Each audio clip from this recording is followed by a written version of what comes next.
Hello, welcome back to Dupdub, your great helper in your creation journey. You have learned how to create AI avatar in previous tutorials. Today, in this video, we will learn how to make talking photos in video editing.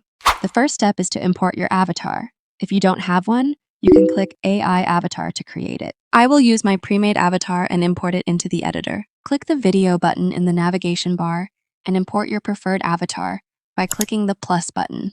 A big difference between creating talking photo and video editing and an AI avatar is that you have to add a text track before choosing your preferred voiceover. Because in AI avatar, there is a specific text input box, remember? Okay, it is also very easy to add a text track here. Click the text button in the navigation bar and choose your preferred text font. Then you can edit your text and set other features. After that, we move to AI Labs to find AI voiceover, choose your preferred voiceover, and click the Convert Text to Speech button. Now, you have learned how to create a talking photo in video editing. Take a try by yourself.